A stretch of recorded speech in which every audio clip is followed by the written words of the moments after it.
Hello everyone. In today's class we will talk about the phenomena of radioactivity. Earlier we have talked about Rutherford's and Bohr's model of atom and the nucleus, and we have discussed the various terms associated with the nucleus stability. The term like binding energy per nucleon we have discussed in the last class. It says that the heavy nuclei they have the binding energy per nucleon less, due to which their stability is less, and therefore in order to attain the more stable state, these heavy nuclei they just release some particles or some excessive form of energy, and by releasing these particles or energy, these heavy nuclei then attain a comparatively a more stable state, and this phenomena is called as the phenomena of radioactivity.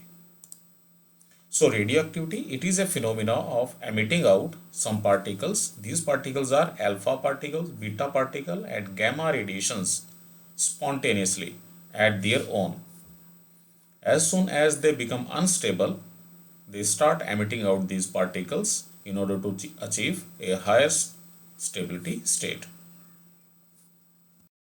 So this is the phenomena of radioactivity. During the release of these or emitting out these particles, the nuclei changes into the nuclei of different kind, right? For example, in alpha decay, this is an example, not an example, but just as a general case, that if we have some nuclei Y whose atomic number is Z and mass number is A, then in alpha decay, alpha particles are emitted out. And we already know what are alpha particles. So during the emission of alpha particles, the atomic number of this parent nuclei, this is called as parent nuclei, original nuclei. It was what it was originally, that is called as the parent nuclei. So its atomic number decreases by 2 and mass number is decreased by 4 with the release of an alpha particle. So with the release of this alpha particle, we see that the number of particles remaining in the nucleus, it decreases, due to which the strong nuclear forces have now lesser number of nucleons to hold together, and therefore the binding energy per nucleon increases, means the nuclei become more stable. Similarly, in beta decay, the atomic number of the nuclei is it increases. In beta decay, the atomic number of the parent nuclei it increases by 1 and mass number remains same. Therefore, the nuclei gets converted to some other daughter nuclei, right? The product, this is called as the product nuclei or daughter nuclei in alpha decay or in beta decay, right? Or also in gamma decay. In gamma decay, there is no emission of the particle, but there is emission of energy, and this energy is called as the gamma radiations, and therefore the mass number as well as the atomic number of the parent nuclei it does not change, but it releases some amount of energy and achieve a higher state of stability. So Rutherford and Soddy made the study of radioactive decay by putting a radioactive substance in a lead box and observing the particles coming out of it. The particles coming out of it are subjected to some electric field, and it has been observed that the alpha particles, there are some particles which are emitted by this radioactive substance, they are attracted towards this negative plate. There are some other particles, beta particle called as beta particle, which are attracted towards the positive plate, and these gamma radiations or gamma particles they go undeviated. So from this study of radioactive decay, Rutherford and Soddy, they observed what is happening and gave the laws of radioactive decay or radioactive phenomena, that what happens in the radioactive phenomena.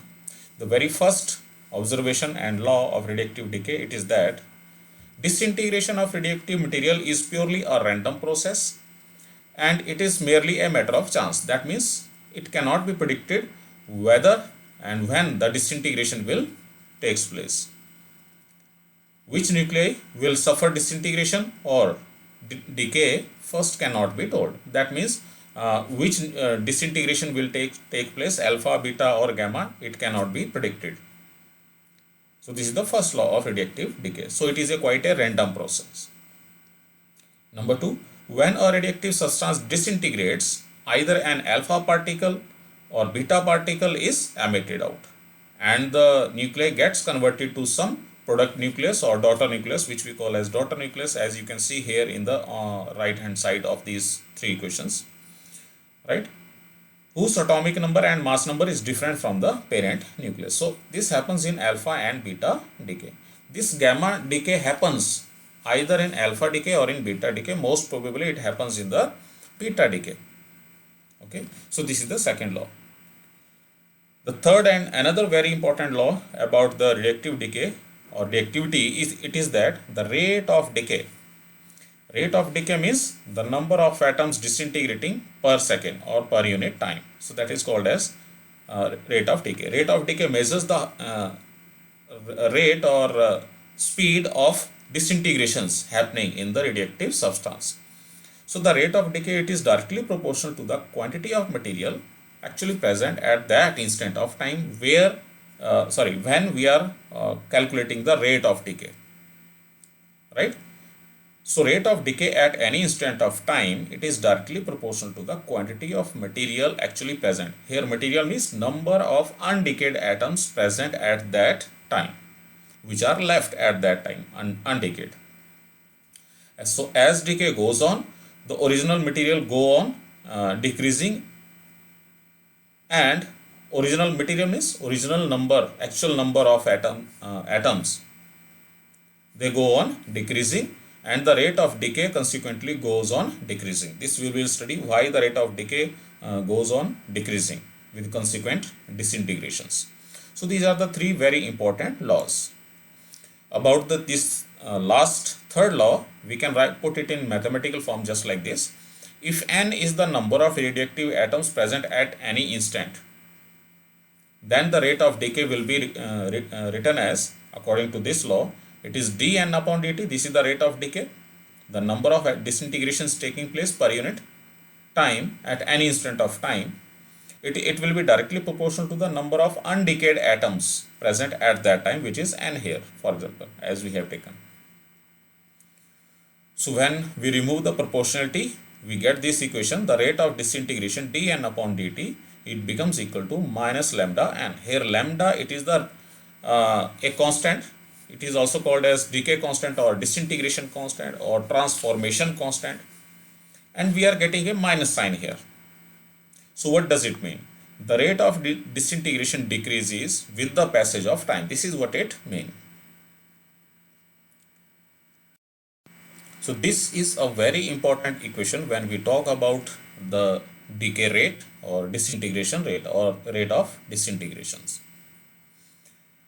So we can solve this equation in order to find out the number of undecayed atoms present after some certain time. So in order to do that, we solve this equation by separating the variables here. So what are variables here? The time, it is the variable here which is changing, and the n, that is the number of undecayed atoms, it is also changing with that time. So these are the only two variables. So we separate these two. So we keep the terms containing n on the one side and time on the other side. So therefore we get this equation. Now we can integrate it, and on integration we get on the left hand side log of n equal to minus lambda into, here its integration is t simply, plus there comes a constant of integration. We represent it with c at the first hand. So this constant remains unchanged because it is the constant, it remains unchanged whatsoever the value of time is. So we in order to find out this constant, what its value is, in order to find it, we substitute the time to be 0 in order to make there is no effect on c. So at time t is equal to 0 means at the initial stage of the substance when there were no disintegrations. So there were the maximum number of n naught atoms present at that time. These are the n naught number of atoms, means the number of atoms at the initial state, or we can say originally the substance were having before any disintegration. So in that case, we substitute t is equal to 0 and the value of n is at that time will be substituted to be n naught, the actual original number of atoms. So we substitute these values here. So in place of n we have n naught and in place of t we have 0. So therefore this term reduces to 0 plus c. It is a constant, so it remains same. So that means the value of c, it is equal to log of n naught, right?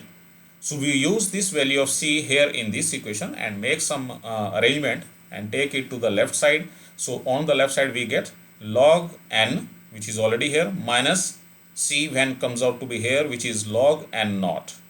So it becomes minus log n naught. And on the right hand side we are left with only minus lambda t. And on the left hand side it just becomes log n upon n naught. This is the algebra of logarithmic equations. So it becomes log of n minus n divided by n naught, which is equal to minus lambda t. And taking the log to the base e on the other side, it gives us ratio n upon n naught on the left hand side, and on the right hand side it is e to the power minus lambda t, right? E to the power minus lambda t. This can also be written as by transforming or transposing n naught to the other side. So therefore n, the number of present in the substance at any instant of time t, it will be given by this equation, n naught into e to the power minus lambda t. So therefore this is the equation for finding the number of atoms present at any instant of time t. Both these equations, just before this equation is also of very important concern here. So when we plot the number of atoms remaining with time, we get a graph just like this.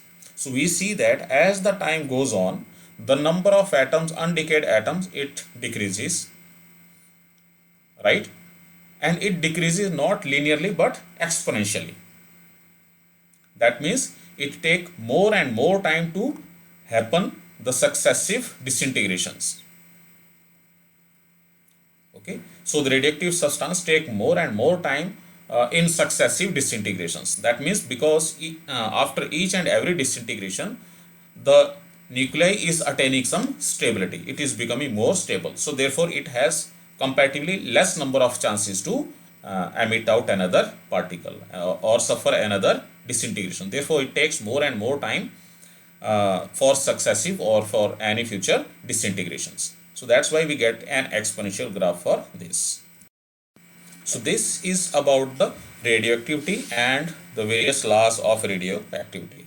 Now we will elaborate few more terms regarding the radioactivity. The very first term we will try to elaborate is the decay constant or disintegration constant, which we are representing here by the lambda. So what is radioactivity disintegration constant or decay constant or transformation constant? So we, in order to understand that, we make use of the radioactive decay law, which says that the rate of disintegration is given by this. So from here we write the value of lambda to be like this by taking dt on the other side or n on the other side.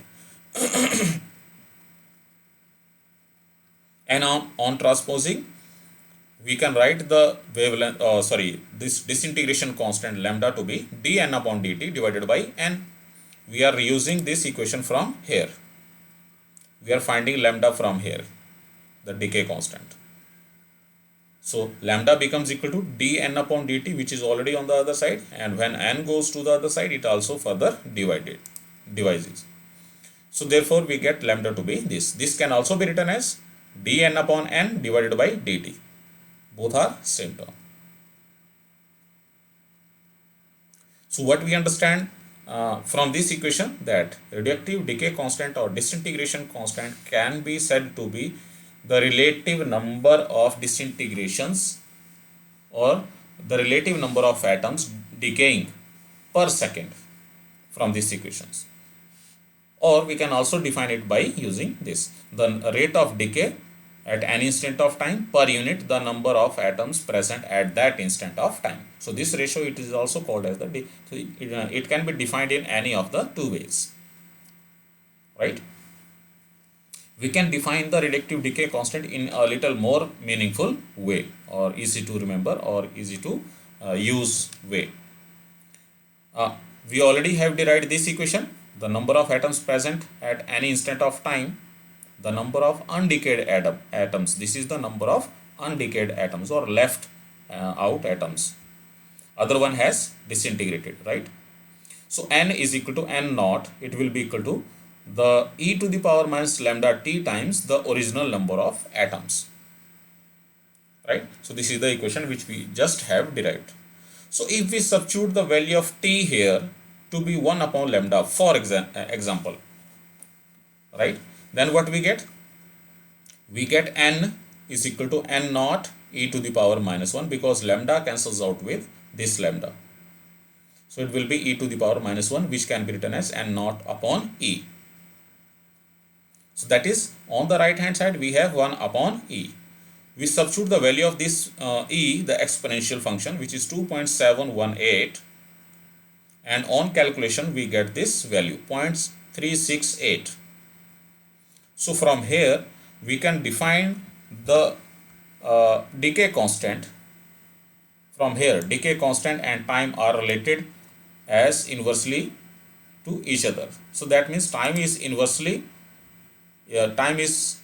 inverse proportion of lambda, means the decay constant, and lambda is the inverse proportion of the time. What time? Lambda may be regarded the lambda, or we can say the decay constant, it may be defined as the reciprocal of a time. This is a particular time.